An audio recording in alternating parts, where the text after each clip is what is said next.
Election سے پہلے مسلمان کافی گھبرائے ہوئے تھے کہ اب کیا ہوگا. پھر الیکشن کے بعد بھی گھبراہٹ بڑھ گئی کہ اب کیا ہوگا. ارے کیا ہوگا؟ مدعی لاکھ برا چاہے تو کیا ہوتا ہے؟ مدعی لاکھ برا چاہے تو کیا ہوتا ہے؟ وہی ہوتا ہے جو منظور خدا ہوتا ہے. نور حق شمع الہی کو بجھا سکتا ہے کون؟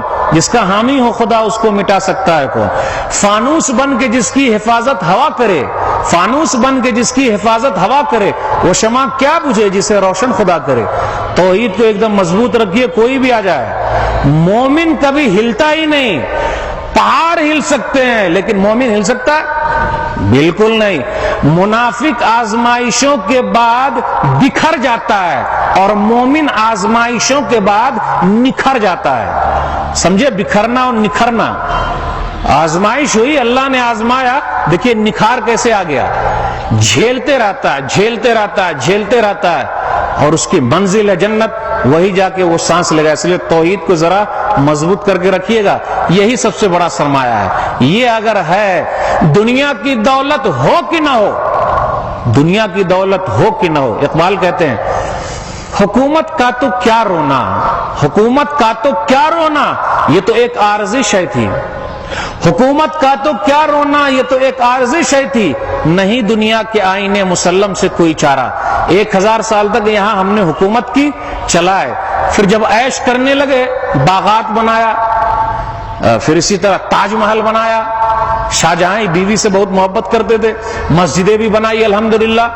جہاں بگاڑ کا کام کیا اللہ نے دوسرے کے ہاتھ میں دے دیا. انگریز آئے، انگریزوں نے بھی بگاڑ کا کام کیا تو اللہ نے ایک پارٹی کو تیار کیا، ان کو دے دیا. اب ان کے اندر بھی جب نیت میں کچھ گڑبڑی آ گئی تو اللہ کسی کو بھی دے سکتا ہے، جو ہم اور آپ دیکھ ہی رہے، چاہے وہ چائے بیچنے والا کیوں نہ ہو. اس لیے گھبراہٹ کی کوئی بات نہیں ہے. دنیا اللہ جس کو چائے دے دے. ایک بات یاد رکھیے گا، یہ جملہ اگر یہ جملہ یاد ہے، دنیا اللہ سب کو دے سکتا ہے لیکن آخرت اللہ صرف مومنوں کو دے گا. کتنا بڑا انعام ہے.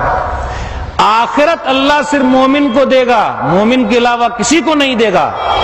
دنیا اللہ جس کو چاہے دے دے.